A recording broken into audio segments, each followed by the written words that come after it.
Bonjour à tous, plein de choses à vous raconter aujourd'hui sur les cryptos, un BTC en légère baisse, Ethereum en légère hausse, mais on n'est pas là pour parler uniquement du cours des crypto-monnaies. Je voulais vous parler de Trump, on va parler aussi d'arrestation, on va parler de Circle et XRP et Pump.fun. Commençons avec Pump.fun. Donc cette plateforme qui permet de lancer des meme coins a connu un succès monstrueux sur Solana. Je ne sais pas si vous vous rendez compte, ils ont généré près de 700 millions de dollars. Selon DeFi Lama, c'est 666 millions de dollars. J'ai vu d'autres chiffres à plus de 700 millions de dollars. Bref, autour de 700 millions de dollars qui sont partis dans leur poche. Au final, c'est la société qui est derrière Pump.fun qui a récupéré tout cet argent. Donc ils ont, on va dire, pas besoin vraiment d'argent. Ils n'ont pas besoin de lever des fonds, en fait, ils en ont tellement. Mais tout le monde s'attend en fait avec Pump.fun à un airdrop. Il y a beaucoup de personnes qui disent qu'ils attendent cet airdrop monstrueux qui va avoir lieu sur Pump.fun et que Pump.fun va redistribuer ses tokens. Et là en fait la news c'est que Pump.fun compte lever 1 milliard de dollars lors d'une vente, lors d'une token sale, une sorte d'ICO. Ils veulent vendre ce montant contre 25% de tous les jetons de Pump.fun, donc les jetons qui devraient s'appeler Pump, à une valorisation de 4 milliards de dollars. Et là, les gens sont choqués et je partage en fait. Parce qu'on pourrait s'attendre à une société qui a autant d'argent, n'a pas besoin directement de lever des fonds, mais ils peuvent récompenser la communauté autour en distribuant le token comme l'a fait Hyperliquid quand ils ont distribué 30% de tous les tokens lors du airdrop. Et là, non, Pump.fun dit non, on va pas distribuer 30%, on va vendre 25% pour 1 milliard de dollars et obtenir 1,6, 1,7 milliard de dollars. Et là, c'est bon. Là, on est bon. Donc voilà, les gens critiquent un peu tout ça, critiquent cette extraction d'argent de l'écosystème que fait Pump.fun, mais au final, eux, c'est une société, ils font ce qui est rentable pour eux, et s'ils ont l'opportunité de prendre près de 2 milliards de dollars, ben, ils vont le faire. Mais vraiment, maintenant, tous les regards sont pointés vers l'airdrop. Est-ce qu'un airdrop va avoir lieu maintenant? Ok, 25% vont vers ceux qui vont acheter les tokens lors de l'ICO, mais le reste, est-ce qu'ils vont faire un airdrop conséquent? Honnêtement, un airdrop en dessous de 25%, pour moi, ça serait vraiment pas cool pour la plupart des personnes. Ils ont l'opportunité vraiment de faire un très gros airdrop, de faire beaucoup parler d'eux et de faire en sorte que la communauté ne vient pas dumper aussi rapidement sur eux. On a pu le voir avec Hyperliquid, vraiment, ça s'est très bien passé. Les gens n'ont pas du tout dump, il y avait des investisseurs, il n'y avait pas de VC, du coup, les VC ont dû acheter directement les jetons sur le marché. Bref, tout ça pour dire, Pump.fun, ça arrive bientôt, la vente, et a priori, il devrait avoir l'airdrop aussi. Ensuite, on va parler de justice avec l'homme suspecté d'être les commanditaires des kidnappings crypto qui aurait été arrêté au Maroc. Ça serait un franco-marocain de 24 ans, vous avez l'image ici. Voilà, il y avait une notice rouge d'Interpol contre lui, il a été interpellé au Maroc. Je pense pas qu'il y aura d'extradition a priori. Mais voilà, c'est quelque chose qui était extrêmement attendu vraiment, cette arrestation. Il y a eu plein d'arrestations en France, mais c'était, on va dire, des petites mains. Le cerveau n'était pas en France.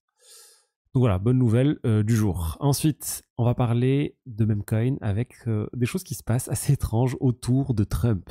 Il y a eu une annonce comme quoi Trump allait lancer un wallet, le Trump Wallet.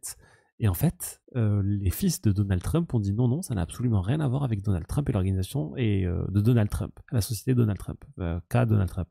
Et en fait, c'est pas n'importe quoi parce que c'est quand même fait en coopération avec Magic Eden et c'est fait avec la société qui est derrière le même coin de Trump. Donc il y a quand même un lien. Donc voilà, ils vont lancer un wallet et Donald Trump Jr., le fils de Donald Trump, a aussi dit que World Liberty Financial, leur projet de finance décentralisée, eux aussi, ils étaient en train de préparer un wallet. Bref, c'est un peu la guéguerre entre deux projets crypto liés à Trump. Ensuite, on va parler de XRP, de Ripple et de l'acquisition de Circle. Vous en avez parlé, il y avait Bloomberg qui a eu, selon certaines sources, une information comme quoi Ripple devrait acheter Circle. Ripple, donc ceux qui sont derrière le XRP et leur stablecoin, le RLUSD, seraient en train d'essayer de racheter Circle qui a une quantité, enfin qui possède le stablecoin numéro 2 sur le marché, l'USDC, qui a quand même 61 milliards de capitalisation. C'est juste énorme. Le RLUSD de Ripple, on doit être à quelques centaines de millions de dollars, je pense 300 millions de dollars. C'est vraiment, à l'échelle des stablecoins, c'est rien du tout.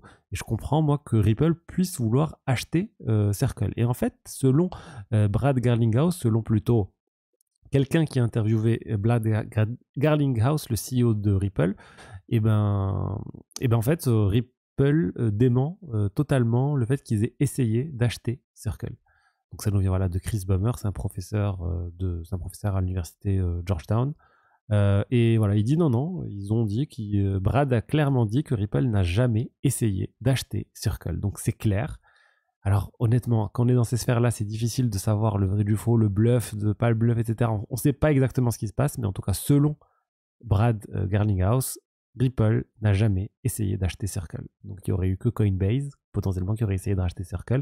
Est-ce que c'était une manière aussi pour Ripple de faire monter les enchères avec Coinbase en lançant dans la presse, j'ai vu des choses se faire par le passé un peu similaires, des sociétés qui leakent des choses dans la presse pour faire monter les prix et créer une guerre de prix. Donc pour que Coinbase augmente en fait le montant qu'ils souhaitaient dépenser pour acheter Circle. Finalement, Coinbase n'a pas racheté Circle. Circle va faire une introduction en bourse qui est finalement plus élevée, à une valorisation plus élevée que ce qui était prévu. On devrait tourner autour de 7 milliards de dollars. On rappelle, il y a quelques années, Circle a failli faire une introduction en bourse valorisée à 9 milliards de dollars, mais ils ont annulé parce qu'ils se sont sentis qu'il n'y avait pas suffisamment de demandes.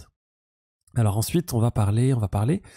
Je vous ai longtemps parlé ces derniers jours de sociétés qui se mettent à acheter du Bitcoin et ça fait des news un peu partout et ça fait exploser le cours de la société. On a une autre société qui fait ça, mais je voulais un peu vous expliquer un peu les subtilités et des choses qui sont pas très claires. Là, on a une société qui s'appelle Vanadi Coffee en Espagne, qui est une chaîne de café, qui a annoncé vouloir investir 1 milliard de dollars dans le Bitcoin. Là, on se dit, wow, c'est énorme. Mais avec quel argent ils vont investir? Et en fait, on se rend compte que c'est vraiment une toute petite société. Ils ont moins de 10 cafés en Espagne. Ils ont une valorisation ridicule en dessous de quelques millions de dollars. Et ils vont acheter 1 milliard de dollars. Ça semble pas réaliste. Et en fait, ouais, c'est pas réaliste. C'est juste, ils sont en train de dire, on a autorisé le fait de pouvoir lever jusqu'à 1 milliard de dollars pour acheter du BTC. Donc, je pense qu'ils veulent, eux, plus aller sur la tendance de faire augmenter le cours de l'action à court terme, faire un pump, parce qu'on a vu plusieurs sociétés, il y a vraiment un pump non négligeable lorsqu'il y a ce type d'annonce. Vanadi a un peu augmenté aujourd'hui d'ailleurs. Mais voilà, il faut faire attention avec ces annonces, toujours faire la distinction entre l'autorisation de lever de l'argent pour acheter du Bitcoin et la levée de l'argent pour acheter du Bitcoin. MicroStrategy, ils ont levé de l'argent pour acheter du Bitcoin. Blockchain Group, là, en France, ils ont aussi levé plusieurs dizaines de millions de dollars pour acheter du Bitcoin. Mais d'autres, ils n'ont pas vraiment acheté de Bitcoin. Là, avec leur propre trésorerie, ils avaient acheté dans les 5 Bitcoins, mais ça reste 500 000 dollars, on est bien loin des 1 milliard de dollars de Bitcoin. Et enfin, vous vous rappelez la news que j'avais fait sur un président en République tchèque qui avait démissionné suite à une affaire de sorte de corruption, une sorte de don qui a été fait par un ancien criminel lié au Bitcoin. Le ministère de la Justice a reçu 45 millions de dollars qu'ils ont ensuite vendus pour le ministère de la Justice. Mais bon, les gens ont fortement critiqué ça. Le ministère de la Justice a démissionné. Et là, en fait, tout le gouvernement risque l'équivalent d'une motion de censure en République tchèque. Donc, il risque de tomber, en fait. Tout le gouvernement va tomber à cause d'un don en Bitcoin. On est vraiment en train de voir les Bitcoins qui s'immiscent dans la vie politique d'un pays, qui deviennent le sujet principal de ce pays en République tchèque. J'avais fait une news aussi sur la République tchèque, d'ailleurs, qui avait étudié à un moment le fait de mettre le Bitcoin comme réserve dans la banque nationale, mais finalement, ça ne s'est pas fait. Voilà ce que je vous dis aujourd'hui sur les diverses actualités crypto. J'espère que le contenu vous a plu. Si c'est le cas, n'hésitez pas à liker, commenter, vous abonner. Et je vous dis à demain pour une autre vidéo. Allez, au revoir, ciao, ciao.